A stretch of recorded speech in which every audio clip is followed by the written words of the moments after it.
Mobile ফোনের জন্য আমরা দীর্ঘদিন ধরে কিছু সমস্যা এবং মারাত্মক রোগে আক্রান্ত হচ্ছি দিন দিন। ঘুমকে গভীর করার জন্য আমাদের শরীর থেকে মেলাটোনিন নামক এক ধরনের হরমোন বের হয়। কিন্তু মোবাইল ফোনের গ্যাজেট থেকে যে রেডিয়েশন বেরোয় তা আমাদের ঘুমকে বাধা দেয়, যার ফলে আমাদের ভালো ঘুম হয় না।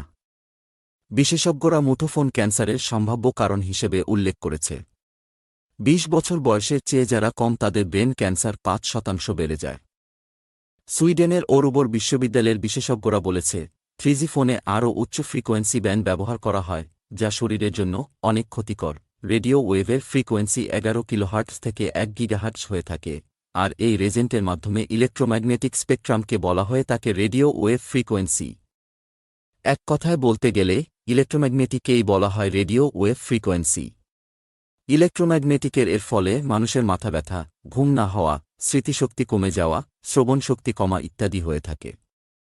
আমরা যত 4G, 5G ইত্যাদি নেটওয়ার্কের স্পিড বাড়াতে যাচ্ছি, তত মানুষ, পশুপাখি, মৌমাছি ইত্যাদির জন্য আরও বিপজ্জনক হয়ে উঠছে। কিছুদিন আগে নেদারল্যান্ডে 5G নেটওয়ার্কে পরীক্ষা করার সময় আকাশ থেকে সরাসরি ৩০০টির ও বেশি পাখি হার্ট অ্যাটাক করে মাটিতে পড়ে মারা গেছে।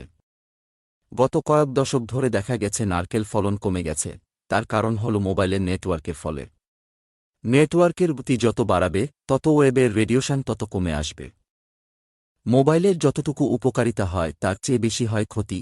এটির মাধ্যমে আমরা বর্তমানে প্রচুর পরিমাণে সময় অপচয় করছি। এটির মাধ্যমে সহজে আমাদের ব্রেন ক্যান্সারে আক্রান্ত হয়। এটির মাধ্যমে আমরা প্রচুর পরিমাণ সময় নষ্ট করছি। আমরা প্রচুর টাকা নষ্ট করছি। এটির দ্বারা আমরা প্রচুর পরিমাণে প্রতারিত হচ্ছি। আমরা এখনও মোবাইলে কিছু অজানা তথ্য সম্পর্কে জানি না। আমরা যত আধুনিকতার দিকে আগাচ্ছি আমরা তত বিপদের দিকে আমাদের নিজেদেরকে এবং পৃথিবীকে নিয়ে যাচ্ছি। তাই আমরা যতটুকু পারব মোবাইল থেকে নিজেকে দূরে রাখার চেষ্টা করব।